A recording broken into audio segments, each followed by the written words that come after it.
We have come to send a simple message to Washington, D.C. It's very simple. We want them to hear this. Let our people work. That's what we want them to hear in Washington, D.C. I've spent every day of this oil spill along the coast helping to fight back this oil. Let me tell you this. I tell the entire country we will win this war. We're in the middle of a war to defend our way of life. We will win this war.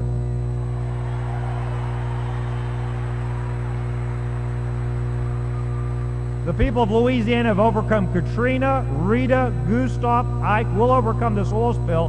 We shouldn't have to fight our own federal government, just as we're responding to one disaster.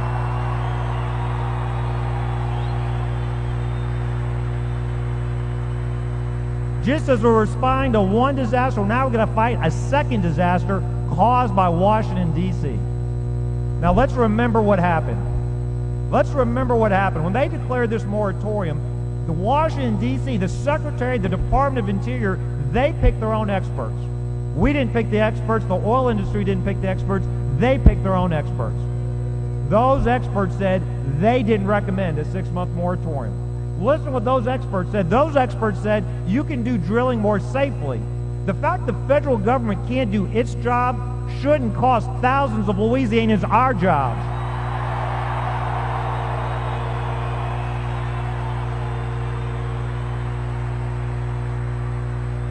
What we're saying to Washington, D.C. is if you don't believe us, believe your own experts. You don't believe your own experts? 8 of those 15 experts, including those from the National Academy of Engineering, said the moratorium would actually make drilling less safe in the Gulf. They said there are steps you can take. There's not a man, woman, child here in this auditorium in the state of Louisiana that wants to see another drop of oil on our coast. We don't want to see another explosion. We don't want to see another tragedy. But we know there are steps that the federal government can do to make drilling more safe. We know the experts themselves said if you need additional equipment, put additional equipment. You need additional inspectors, put additional inspectors. If you need to inspect the well pressures, inspect the well pressures. But don't put our people out of work with what the judges called. Listen to what the judges called it. They said the moratorium was arbitrary and capricious. Arbitrary and capricious.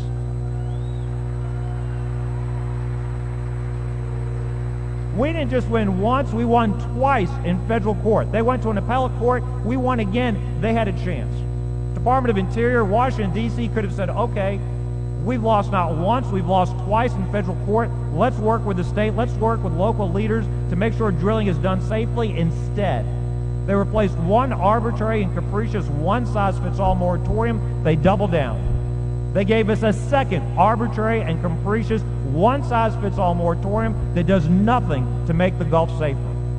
And here's what's so dangerous. The folks in Washington, they don't understand energy production. Here in Louisiana, we've been producing energy for the rest of the country for decades. Whether they know it or not, they need us to power their cars, their factories, and their homes.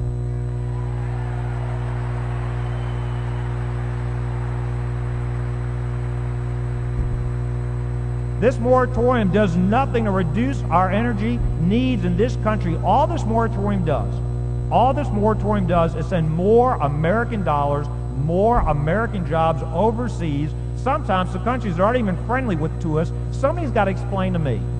Somebody's got to explain to me how sending more dollars and more jobs overseas is good for America's economy, good for our security, good for the state of Louisiana, because I'm here to tell you it's not.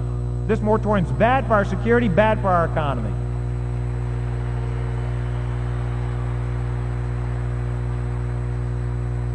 But they don't get it in Washington, D.C. The President of the United States came down here, met with us in person. This is what he told us. He said this to me. He said, Governor, if people lose their jobs because of the moratorium, they can file a BP claim.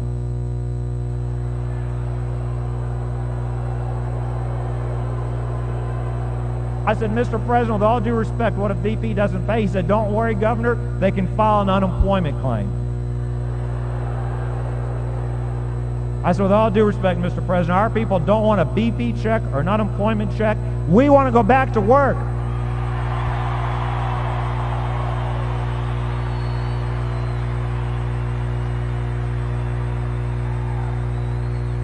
This isn't about these multi-billion-dollar multinational companies they'll make their money. They'll go to those other countries. This is about Louisiana families, Louisiana workers. They don't understand in Washington, D.C. They literally said to us, the administration said to us, the rigs will just come back. The rigs will just come back. Like you can turn off and on a switch. They don't understand the pain we felt in the 80s. They don't understand once these rigs go, they're gone for years. We know at least of 2 rigs going to Africa. We know other rigs are already in negotiations. These rigs cost $500,000 a day. They're not going to wait. And once they sign multi-year contracts, those jobs are gone for years. The estimates are in Louisiana alone, we'll lose 20,000 jobs. Across the Gulf Coast, tens of thousands of additional jobs. That's why today is so important. We need our voices to be heard. We need them to understand if they hear nothing else from today, they need to hear us say this: let us go back to work. We don't want a BP check. We don't want an unemployment check. We want to go back to work powering the American economy.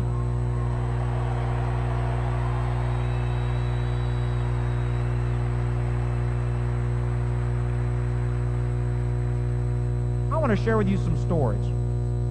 So often what gets lost in this debate, this moratorium is not about me. It's not about multinational companies. It's about the people of Louisiana. I want to share with you some stories of some people that are being impacted by this moratorium today. This isn't about a study or a theory. These are about real lives, real jobs, people worried about how to pay their bills. Let me start with Lori Davis. Lori Davis is the owner of a company called RigChem. RigChem is a family-owned chemical manufacturing and distribution company. They've served the energy industry for 3 decades. They're a small business. Their deep-water drilling clients accounted for over 70% of their business. Through hard work, they're able to become a competitor. They finally thought they'd gotten security in their company. Then the moratorium hit. Lori says she's all about forgotten plans for expansion and remodeling. They can't even think about that anymore. She said her employees include her family members. She's scared. She doesn't know what tomorrow might bring.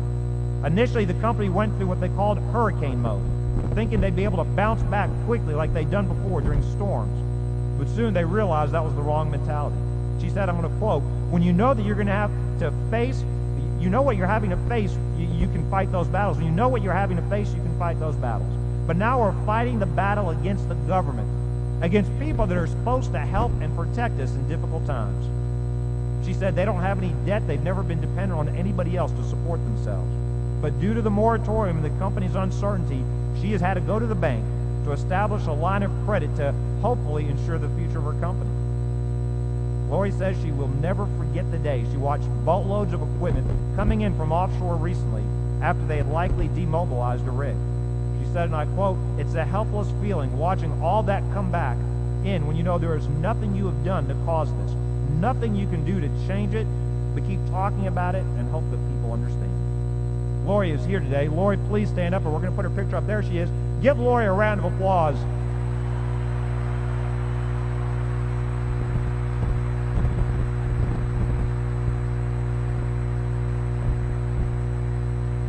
Lori, the people of Louisiana are going to stand with you today. We understand. We understand this moratorium that a federal judge has called arbitrary and capricious is now not right. Lori's company is working to change its focus, creating more of an international business focus, but they're having to think about sending their employees overseas to keep their jobs.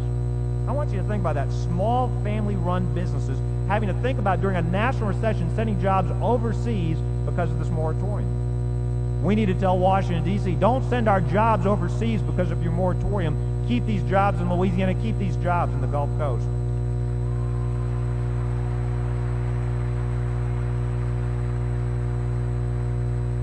Let me tell you a second story.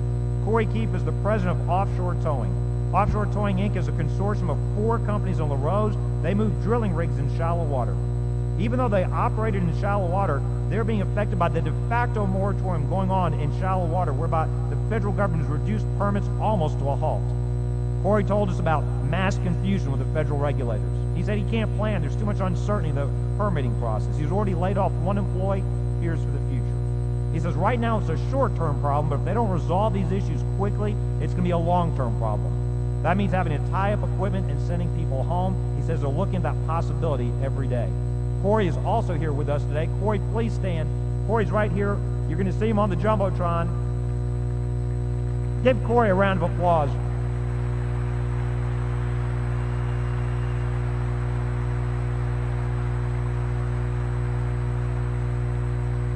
As you think about Corey's plight, I went to federal court. I went to the appellate court to hear the arguments. You know what I heard the federal judge ask the government? They asked the federal government, did you even consider the economic damages caused by your moratorium? You would think they're putting tens of thousands of people out of work. There's only one obvious answer to that question. I was stunned when the attorneys for the federal government said no, that was not a part of their deliberations. They didn't even think about people like Corey when they made their decision for this moratorium. One more reason we need the federal government to do their job so thousands of people like Corey don't lose our jobs here in Louisiana.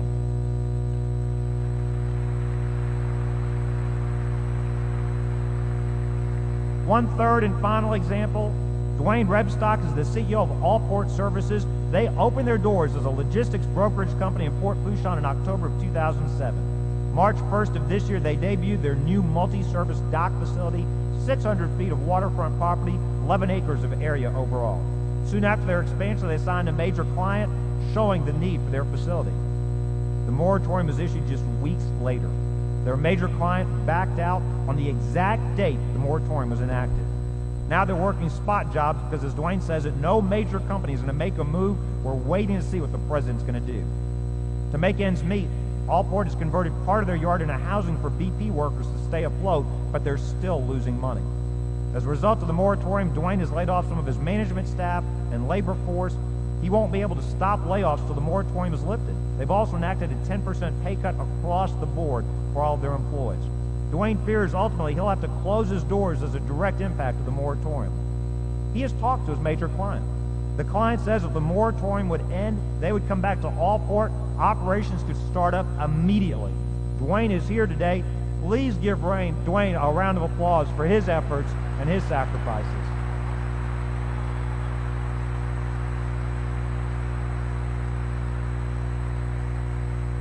Dwayne, Corey, Lori, these are just three faces, three examples of Louisiana men and women that want to go back to work.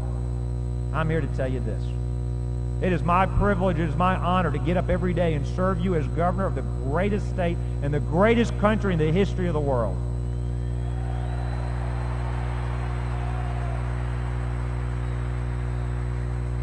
I've never been more proud than when I see the determination on the faces of our people. I was never more proud than when I saw our people take in strangers during Gustav and Ike and commit to rebuilding this state. I was never more proud than during this entire oil spill crisis when I've seen coastal fishermen, coastal workers, coastal residents stand together united as one state, saying, Governor, we're going to win this war.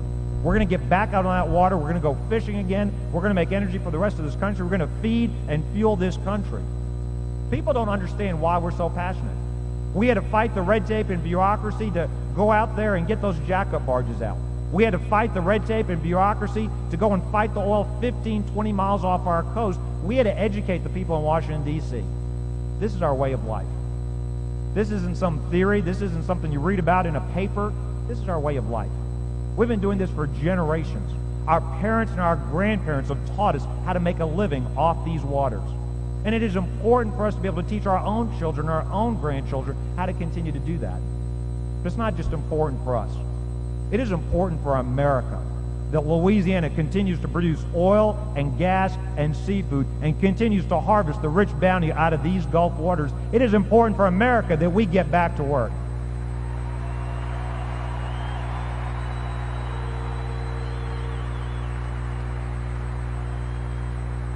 So I want to close with this. I've got one message to the President of the United States. I've got one message to the bureaucrats in Washington, D.C.